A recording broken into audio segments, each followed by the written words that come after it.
Okay, here's part 2 of the last chapter. I'm starting on page 147. The room was quiet. Okay, then, said Evan, just to fill the awkward silence. Scott looked down at the ground. Yeah, he said. He looked like his dog had just died. Evan picked up his baseball cap and jammed it on his head backwards. So this was funny, said Deadpan, but Scott didn't smile or even lift his eyes off the floor. Evan could understand. It was lousy when your own parent yelled like that in front of another kid. It made you feel like your whole family was just dirt. Scott probably wanted him to leave. Well, I'd better get home. Okay, said Scott. And thanks, for stepping in like that. Sure, no problem. Because, my dad loves that TV. I mean, he really loves it. So thanks. It's what friends do, Evan said, turning to leave.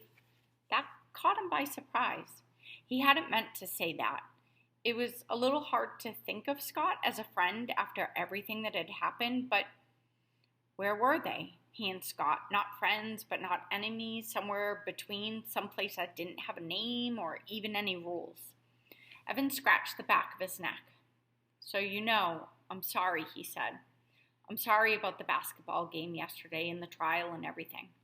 Look, you say you didn't take the money, and that means you didn't take the money.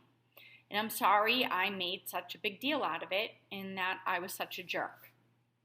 Scott nodded his head once. Yeah, well, forget about the morning meeting thing. You and Jesse apologizing because, well, just forget about it.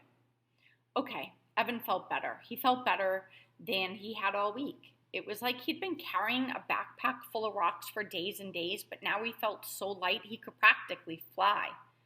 And man, he was hungry.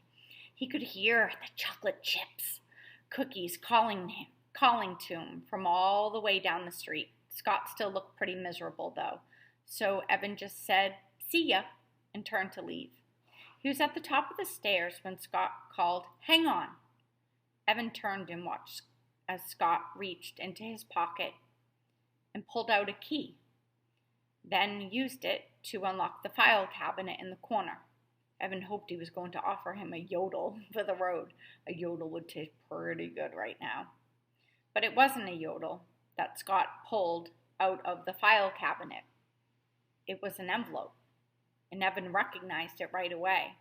It was Jesse's envelope, the one that had $208 in it. Scott handed it to him. I'm sorry I stole your money. Evan took the fat envelope. He'd forgotten what a thick wad of $208 was, all that work, all that sweat mixing the lemonade and hauling it all over town and standing in the hot summer sun. And then having to tell Jesse that he'd lost the money. That had been the worst part of all. I guess you're pretty mad, huh? Said Scott. Evan was surprised to hear himself say, no, and surprised to know that he meant it. Maybe it was the crummy trial or the nasty basketball game or the fact that he hadn't eaten anything in nearly 24 hours. Whatever it was, Evan felt emptied out. There just wasn't any anger left inside him. Why'd you take it, though? He asked, looking at the money. Scott shrugged. I don't know, 'cause you had it, I guess. Oh, said Evan.